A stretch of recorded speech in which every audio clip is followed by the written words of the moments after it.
Hello नमस्कार जैन सभी को। आशा करते हैं आप सभी अच्छे होंगे, जो आपकी पढ़ाई है वो अच्छे से चल रही होगी। तो इस वीडियो में बात करेंगे UP triple S C PET के बारे में। जो UP triple S C PET का जो एग्ज़ाम है वो अक्टूबर में होने को प्रस्तावित है। तो अक्टूबर तक आपके पास 60 दिन थे। उसके लिए मैंने एक टारगेट सीरीज चलाई थी जिसके 10 दिन पूरे हो चुके हैं। तो उस पर मैं क्या करता था, शॉर्ट्स पे क्या करता था, डेली का टारगेट लिख के दे देता था, जिससे ये समझ नहीं आ रहा था कि कितने लोग मुझसे जुड़े हैं। कोई प्रतिक्रिया नहीं आ रही थी। तो इसलिए मैंने सोचा एक लॉन्ग वीडियो बना के आप लोगों को बता दूं।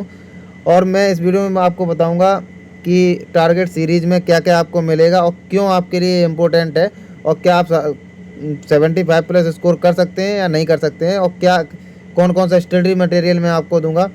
और सबसे बड़ी बात आपको बताऊं, अगर आप किसी भी एग्ज़ाम की तैयारी कर रहे हो तो आपको सबसे पहले उस एग्ज़ाम के सिलेबस को जानना है और उसके हिसाब से अपने अपने टारगेट बनाने हैं। कभी भी अगर आप अपने पढ़ाई टारगेट के अनुसार करोगे तो आप अपने इस एग्ज़ाम में अच्छा खासा स्कोर कर सकते हो। इसलिए मैंने सोचा कि आप लोगों को टारगेट दूंगा। तो आप, ऐसा होता है ना, जब आपके पास टारगेट होता है, चाहे आप किसी काम में कर रहे हो या फिर कहीं आप जॉब वगैरह कर रहे हो, जब आपको टारगेट मिलते हैं तो आपको अंदर से उत्सुकता होती है कि हमें ये टारगेट पूरा करना है। तो इसी हिसाब से मैंने टारगेट सीरीज चलाई थी। तो उसके 10 दिन हो चुके हैं। अब हमारे पास 50 दिन बचे हैं, 50 से 55 दिन, क्योंकि अक्टूबर के जो लास्ट वीक के आसपास ही आपका जो एग्ज़ाम है वो होने वाला है। तो ऐसे ही रैंडमली आज मैंने भी टेस्ट दिया था, जबकि मैंने थोड़े दिन से अभी करंट वगैरह नहीं पड़ी है। तो मेरा अभी जो स्कोर था वो 76 आया था। उससे पहले एक और मैंने मॉक दिया था जब मैं थोड़ी बहुत तैयारी की थी, तो मेरा 82 के आसपास स्कोर था। ठीक है, जो भी बात है मैं जेन्युइन बताता हूँ, कोई भी इधर उधर की बात नहीं बताता हूँ। और जो भी हमारा स्टडी मटेरियल होगा वो भी एकदम जेन्युइन होगा, जिससे हमने खुद ही पढ़ाई की है। और मैंने 2 बार यूपी पैट में अच्छा खासा स्कोर किया। एक बार 72 प्लस और एक बार मेरा नॉर्मलाइज होके 72.5 था। ठीक है, दोनों बार का स्कोर ये था। मैंने यूपी ट्रिपल एस सी के थ्रू यूपी का जो लेखपाल का एग्ज़ाम होता है वो दिया है 2022 वाला। मैं फाइनल से आउट हूँ।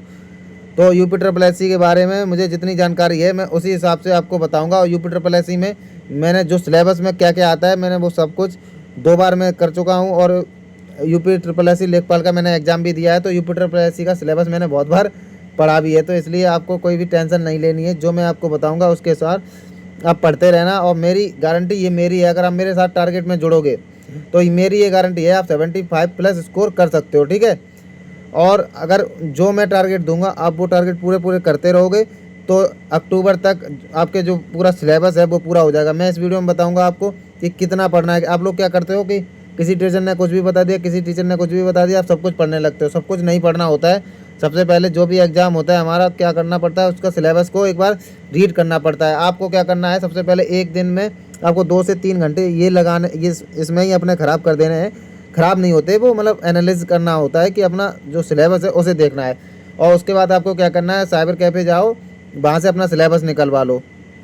ठीक है, आपको अपना सिलेबस निकलवाने के बाद अपने स्टडी टेबल है जो उसके सामने लगा लो, जिससे क्या होगा, आपको एक मोटिवेशन मिलेगा और आपको जो टारगेट्स होंगे वो आप पूरे करने के लिए उत्सुक रहोगे कि मेरा इतना टारगेट हुआ है अभी। और डेली का डेली, जैसे मैंने आपको जो टारगेट दूंगा, अभी तक मैं शॉर्ट्स पे जो टारगेट देता था उसमें केवल लिख देता था कि ये पढ़ना है, लेकिन अब मैं आपको जेन्युइन सोर्स वाली बुक और पीडीएफ वगैरह और टीचर के नाम भी इसमें दूंगा। इसलिए मैं डेली के डेली आपको यूट्यूब पे आके बताऊंगा। उसके बाद आपको मेरे एक टेलीग्राम की जो लिंक है मैं इस वीडियो के नीचे लगा दूंगा।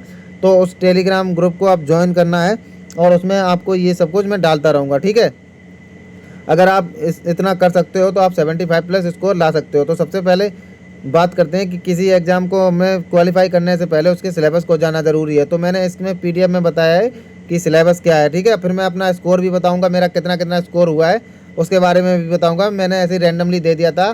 ठीक है, तो आगे चलते हैं वीडियो में। सबसे पहले ये मैंने पूरा सिलेबस निकाल रखा है। ठीक है, UP triple S C PET का जो सिलेबस है वो मैंने पूरा निकाल रखा है। तो जो सिलेबस है उसके अनुसार ही हम आपको टारगेट देंगे और आपको भी कुछ भी एक्स्ट्रा नहीं पढ़ना है। आपको क्या करना है, अपने सिलेबस के अनुसार ही पढ़ना है। ये आपको ध्यान रखना है कि कोई भी चीज़ आपको एक्स्ट्रा नहीं पढ़नी है। अगर आप सिलेबस के अनुसार पढ़ोगे, इसका सिलेबस कुछ ज़्यादा नहीं है, तो आप आसानी से कर सकते हो। ठीक है, तो आपको मैं सिलेबस बता दे रहा हूँ 1 बाई 1। सबसे पहले ये अर्थव्यवस्था में 1947 से 91 तक के जो योजना आयोग है, मिश्रित अर्थव्यवस्था है, हरित क्रांति है, दुग्ध विकास एवं ऑपरेशन फ्लड, और बैंकों का राष्ट्रीयकरण और सुधार है। और 1991 में जो LPG आया था, लिबरलाइजेशन, ग्लोबलाइजेशन और प्राइवेटाइजेशन, उसके बारे में भी है, और 2014 के पश्चात आर्थिक सुधार हुए उनके बारे में पूछना है, अर्थव्यवस्था के बारे में। अभी आएगा संविधान।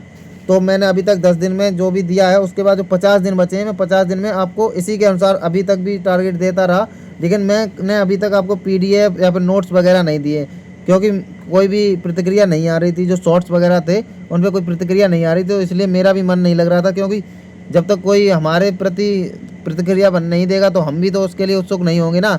जब मुझे पता चलेगा कि इतने लोग मेरे टारगेट्स को फॉलो करें, तभी तो हम उनके लिए अच्छा से अच्छा कंटेंट देंगे। तो इसलिए मैं सोच रहा हूँ इस वीडियो पे अगर 25 से 30 लोग भी कमेंट करेंगे कि भैया टारगेट सीरीज़ शुरू करो, तो ही मैं टारगेट सीरीज़ शुरू करूँगा। और मैं ये वादा करता हूँ, टारगेट सीरीज़ में जुड़ने के बाद जो मैं आपको वो दूंगा, स्टडी मटेरियल जो भी कंटेंट दूंगा, उससे आपका 75+ स्कोर हो जाएगा। और मैं आपको टीचर के नाम भी बताऊंगा, कहाँ कहाँ से पढ़ना है, डेली का डेली आपको बताऊंगा, ठीक है। तो इसके लिए आप निश्चिंत होकर इससे टारगेट से जुड़ सकते हो। तो आशा करते हैं आपको इस टारगेट से जुड़ोगे। अगर केवल 25 लोग मुझे चाहिए, 25 लोग अगर इस वीडियो पे कमेंट कर देंगे, तो मैं टारगेट कल से आपको PDF फॉर्मेट में देने लगूंगा। और आपका जो टेलीग्राम लिंक है वो मैं अपने नीचे इसकी वीडियो के नीचे लगा दूंगा, तो उसको आप ज्वाइन कर लेना, ठीक है। अब मैं इसके बाद बात करता हूँ जो संविधान है। संविधान में भी भारतीय संविधान की मुख्य विशेषताएं, राज्य के नीति निर्देशक सिद्धांत, मौलिक अधिकार एवं कर्तव्य, संसदीय प्रणाली, संघीय प्रणाली और न्यायिक ढांचा, और सर्वोच्च न्यायालय, स्थानीय निकाय तथा पंचायती राज संस्थाएं, ठीक है। उसके बाद ये विज्ञान में क्या आता है, विज्ञान में भी आपको बता दूं, आपको भी दिख रहा होगा तो आप पढ़ भी सकते हैं। प्रारंभिक भौतिक विज्ञान आती है, प्रारंभिक रसायन विज्ञान आती है, प्रारंभिक जीव विज्ञान आती है। तो इसमें जो भी चैप्टर होते हैं सेल वगैरह के, सेल है और जो अपना पाचन तंत्र है या फिर ह्यूमन बॉडी है, स्केलेटन है, उसके बारे में जो भी प्रश्न आते हैं वो मैं खोल खोल के आपको चैप्टर वाइज देता रहूँगा। आपको इसके लिए कोई भी टेंशन नहीं लेनी है, ठीक है। आगे का भी आपको मैं सिलेबस दिखाता हूँ। ये अपना इतिहास है, ये आपको इतिहास में देखना है। इतिहास में आपको सिंधु घाटी सभ्यता को देखना है,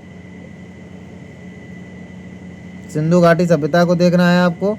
वैदिक संस्कृति देखनी है, बौद्ध धर्म को, जो गौतम बुद्ध हैं उनकी जीवनी, उनके जीवन काल में क्या क्या हुआ, उन्होंने कहाँ पे अपने उपदेश दिए और कहाँ पे उनकी मृत्यु हुई, उनके बारे में सब कुछ पता करना है। फिर जैन धर्म के बारे में पता करना है, जैन धर्म के कितने वो थे तीर्थंकर, और जो महावीर स्वामी थे वो कौन थे, उनके जीवन के बारे में, उनकी माता पिता कौन थे। मैं आपको सब कुछ, मेरे पास सारा कंटेंट है, मैंने जो भी कंटेंट है मैं आपको इसमें देता रहूँगा। बस आपको एक बार इसके जो सिलेबस से रूबरू कराना चाहता हूँ मैं आपको, ठीक है। मौर्य वंश से आएंगे, गुप्त वंश, हर्षवर्धन, राजपूत काल, सल्तनत काल, मुगल साम्राज्य, मराठा साम्राज्य, ब्रिटिश राज्य का अभ्युदय, जो ब्रिटिश राज्य के जो लोग आए थे तब उसके बारे में, अंग्रेजों का आगमन और ब्रिटिश राज्य की सामाजिक आर्थिक प्रभाव, ठीक है। ये हो गया भारतीय इतिहास। फिर भारतीय राष्ट्रीय आंदोलन से आता है गांधी युग के बारे में, जो चंद्रशेखर आजाद सारे का स्थापना हुई, या फिर मोतीलाल नेहरू ने जो स्थापना की, या फिर लाहौर अधिवेशन हुआ, जितने भी जो कुछ भी था वो राष्ट्रीय आंदोलन हुए। 1942 में जो भारत छोड़ो आंदोलन हुआ, या फिर सविनय अवज्ञा आंदोलन हुआ, वो सब कुछ पूछा जाएगा, मैं आपको उसमें बता दूंगा, ठीक है। उसके बाद आपका हिंदी का जो सिलेबस देख लो, कुछ ज़्यादा नहीं आता है, मैं आपको सिलेबस के अनुसार ही सब कुछ दूंगा। संधि आते हैं, विलोम शब्द आता है, पर्यायवाची आते हैं, वाक्यांशों के लिए एक शब्द आता है, लिंग आते हैं, समश्रुति भिन्नार्थक शब्द आते हैं, मुहावरे आते हैं, लोकोक्तियाँ आती हैं, और लेखक एवं रचनाएं भी आ जाती हैं, ठीक है। आपको यही पढ़ना है। उसके बाद इंग्लिश आती है 5 नंबर की, ठीक है। तो इंग्लिश के लिए भी मैं आपको 1 बाय 1 बताऊंगा, क्योंकि मैंने 2 बार CPO क्वालिफाई किया है, तो मुझे इंग्लिश के बारे में भी सब कुछ पता है। और अभी मैंने जो आज भी मॉक दिया था, मेरे इंग्लिश में 5/5 क्वेश्चन सही थे, नहीं तो मैं आपको अभी दिखा रहा हूँ। मैंने इस पर पीछे लगाया भी है अपना जो आज का मॉक दिया, वो भी वैसे ही रैंडमली दिया था, क्योंकि मैंने बहुत दिन से करंट और स्टैटिक वगैरह नहीं पढ़ी है। उसके बाद अगर मैं थोड़ा करंट वगैरह अगर पढ़ा होता थोड़ा दिन, अभी 1-1.5-2 महीने से मैंने छोड़ दिए, क्योंकि मैं ड्यूटी ज़्यादा हार्ड थी तो हो नहीं पा रहा था। तो अभी मैं घर पे आया था, तो इसलिए मैंने सोचा कि रैंडमली एक मॉक दे के देखता हूँ, ठीक है। ये रीजनिंग में आते हैं ब्रैथ एवं लघु, रैंकिंग, श्रेणी वाले संबंध, समूह से भिन्न अलग करना। तो ये जो भी आपका चैप्टर है, और गद्यांश आते हैं, और मैथ में आते हैं ग्राफ वगैरह भी आते हैं, तालिकाएँ आती हैं, ग्राफ आते हैं, और गद्यांश आते हैं, ठीक है। ये तो हो गया हमारा सिलेबस को मैंने पूरा बता दिया है आप लोगों को। तो सिलेबस को आप अपने जो भी है स्टडी टेबल उसके सामने आपको चिपकाना है। आप साइबर कैफ़े जाओ, चाहे आपके घर पे कैसे भी करके, चाहे आप अपने कॉपी पे लिख के चिपकाओ। सिलेबस को चिपकाना बहुत ज़रूरी है। जो भी सीरियस कैंडिडेट्स होते हैं वो अपने सिलेबस को ज़रूर ही अपने स्टडी टेबल के सामने चिपकाते हैं। अगर आप उस सिलेबस को ध्यान में रख के पढ़ाई करोगे तो आपके अंदर मोटिवेशन भी आएगा, आपको लगेगा भी कि हम कुछ पढ़ रहे हैं। नहीं तो आप इधर उधर का पढ़ते रहोगे, ना आपका स्कोर होगा। जब आप एग्ज़ाम देने जाओगे तो आप बड़बड़ा जाओगे। और दूसरी बात है कि मैं आपको जो मॉक वगैरह है उसके बारे में भी आपको हर संडे बताता रहूँगा कि किस उसका मैं मॉक देना, कौन से सेक्शनल मॉक देने, कौन सा जो हमारा प्लेटफॉर्म है किसके किसके मॉक देने, ठीक है, वो भी मैं आपको बताता रहूँगा। अब मैं अपना स्कोर दिखा रहा हूँ। आज जो मैंने दिया था तो मैंने ऐसे रैंडमली दिया था, तो मेरे 76 नंबर थे, ठीक है। 83 एक्यूरेसी थी मेरी, 595 रैंक थी 24,876 में से। और मैंने 96 अटैम्प्ट किए थे, क्योंकि मेरे जो कुछ करंट अफेयर और स्टैटिक जीके मुझे नहीं आ रही थी। मैं अपनी एक्यूरेसी को मेंटेन रखता हूँ, इसलिए मैं पूरे के पूरे अटैम्प्ट कभी नहीं करता हूँ, ठीक है। और आपको भी यही सोचना है, क्योंकि जिस एग्ज़ाम में माइनस मार्किंग होती है उसमें आपकी अपनी एक्यूरेसी को भी मेंटेन करना है। फिर भी हमारे थोड़े बहुत गलत हो गए हैं, तो 97 परसेंटाइल मेरी आई है, ठीक है। तो ये जो था मेरा स्कोर था, जो मैंने बहुत दिन से करंट अफेयर और स्टैटिक जीके पर ध्यान नहीं दिया तब, और एक दो सिली मिस्टेक हुई है मेरी मैथ में, इसलिए। अब मैं बताता हूँ आपको कि मैंने कितनी देर में ये अटैम्प्ट कर दिया। तो आप देखो, मैंने ये पेपर जो है 51 मिनट 52 सेकंड में अटैम्प्ट कर दिया। ये थोड़ा ईजी टू मॉडरेट था, ये टफ नहीं था। अगर टफ होता तो मैं फिर भी 1 घंटा 15 मिनट के आसपास में कोई भी पेपर जो 2 घंटे का होता है, यूपी का कोई भी पेपर 1 घंटा 15 मिनट 1 घंटा 20 मिनट के अंदर सबमिट कर देता हूँ, ठीक है। इतना कोई हार्ड नहीं आता है। अब मैं अपने सेक्शनल दिखाता हूँ कितना कितना स्कोर था। तो सबसे कम जो स्कोर था मेरा स्टैटिक जीके और करंट अफेयर में था, ठीक है। ये देखो, स्टैटिक जीके और करंट अफेयर में मेरे 11 क्वेश्चन सही थे, 25 में से 10 गलत हो गए थे और 4 मेरे नॉट आंसर हुए थे, क्योंकि करंट अफेयर के 7 से 8 क्वेश्चन थे भाई। तो मैंने बहुत दिन से करंट अफेयर नहीं पढ़ी है, जो बात मैं सच जो है मैं बता रहा हूँ। बहुत दिन से मैंने करंट अफेयर नहीं पढ़ी थी, इसलिए मेरा स्कोर थोड़ा कम हो गया। अब बात करते हैं जो जीएस का जो पोर्शन था। जीएस का मेरा अच्छा खासा रहता है। जीएस में मैंने बहुत बार पढ़ी है, मैंने बहुत से एग्जामों में अच्छा खासा 80% के आसपास मेरी जीएस रहती है। तो मेरा जो जीएस है, जीएस के लिए मेरे 21 क्वेश्चन सही थे 25 में से। और जीएस का जो लेवल था वो बहुत आसान तो नहीं कह सकते, मॉडरेट लेवल था। आप भी इसमें 18-20 कर सकते हो। तो इसमें मेरे 21 सही थे और 4 गलत थे, ठीक है। और मैथ और रीजनिंग बहुत अच्छी थी, उसमें भी कुछ नहीं था, लेकिन मेरे थोड़े सिली मिस्टेक हो गई। तो मेरे 30 क्वेश्चन में से 28 सही हैं, 2 गलत हो गए, ठीक है। एक तो बिल्कुल सिली मिस्टेक ही था और एक थोड़ा कैलेंडर का क्वेश्चन था, वो पता नहीं कैसे गलत हो गया। तो ये मेरा स्कोर था। अब बात करते हैं कि 60 दिन में जो सीरीज चला रहे हैं उसमें क्या क्या आपको कौन कौन सी पीडीएफ वगैरह मिलेगी, ठीक है। तो 60 दिन में से 10 दिन का तो मैंने वो जो क्या कहते हैं सब कुछ अपने शॉर्ट्स पे दे दिया है, टारगेट वगैरह। लेकिन अब आपको कल से डेली का डेली, अगर आप इस वीडियो पे 20 या 25 लोग अपनी कमेंट कर देंगे तो मैं कल से ही आपको टारगेट अपने टेलीग्राम चैनल पे दे दूँगा। अब मैं बताता हूँ कि आपको कंटेंट कैसा मिलेगा। देखो, इस प्रकार का कंटेंट मैं आपको दूंगा, जो मैं जिन किताबों से मैं पढ़ता हूँ, मैंने शुरू से लेके इन्हीं किताबों से पढ़ा है, आप खुद भी देख सकते हो। तो इन्हीं इसी प्रकार से मैं आपको डेली का डेली चैप्टर वाइज और फिर टीचर के नाम भी बताऊंगा। पीडीएफ भी है हमारे पास, वो मैं पीडीएफ भी आपको दूंगा, ठीक है। ये संविधान का है, ठीक है। उसके बाद जैसे आपको पढ़ना है भूगोल के लिए भी मैं अच्छा खासा मैप वाला आपको बढ़िया से जो मेरे पास पीडीएफ है और जो मेरे पास बुक हैं उनकी फ़ोटो खींच के आपको टेलीग्राम पे दूंगा। और आपको यूट्यूब पे आके डेली बताऊंगा भी कि ये पढ़ना है, पर उसके बाद आपको टेलीग्राम पे जाके उतना आपका टारगेट अपना पूरा करना है। अगर आप इतना करोगे तो 75+ आप आसानी से कर सकते हो, ठीक है। 75+ आप आसानी से करते हो। और मुझ पर अगर थोड़ा सा भी भरोसा है, आपको थोड़ा सा भी भरोसा है, तो आप बेफिक्र होके 20 से 25 लोग ही कमेंट कर देना, ज़्यादा लोग कमेंट नहीं करना। और मैं आपको वादा करता हूँ आपका 75+ अगर आपने मेहनत कर ली मेरे साथ तो आप 75+ आसानी से ला सकते हैं। और 75+ लाने के बाद आपके लिए बहुत से द्वार खुल जाएंगे।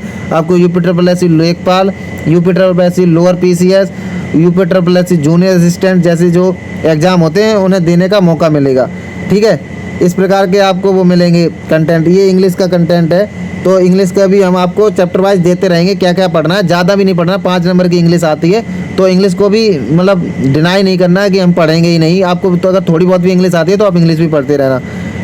और ये हिंदी का है, हिंदी के लिए क्या क्या पढ़ना है ये देखो, ये सारी वही बुक हैं जो हम पढ़ते रहते हैं, ठीक है। आप खुद भी देख सकते हो, इनमें सब में टिक वगैरह लगे हैं। हमने वही सारा कंटेंट दिया जो हम हमेशा पढ़ते रहते हैं।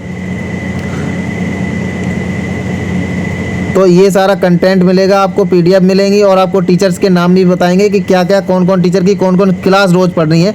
इतना अगर आप बस इतना मैं आप लोगों से गुजारिश करता हूँ 20 से 25 लोग ज़रूर जुड़ें, लेकिन जब तक लोग नहीं जुड़ेंगे तब तक मैं भाई टारगेट नहीं दे सकता हूँ, क्योंकि अगर जब तक लोग जुड़ेंगे नहीं, मुझे कोई प्रतिक्रिया नहीं मिलेगी तो मैं किसके लिए ये वीडियो बनाऊँगा। कोई तो भाई मेरे लिए ये कहे कि भैया कि आप कंटेंट बनाओ, हम आपके साथ हैं, मतलब हम आपके देख के तैयारी कर रहे हैं। मेरा एक ही लक्ष्य है कि किसी भी जो भी हमारे अभ्यर्थी हैं वो सही गाइडेंस के साथ अच्छे तरीके से अपने एग्ज़ाम को पास करें, ना कि गलत सलत बातों में फंस जाएं, कहीं कोई कुछ भी बता रहा, कहीं कुछ कोई भी बता रहा। लेकिन मेरा तो यही उद्देश्य है, मैं अपने सिलेबस के अनुसार आपको टारगेट दूंगा।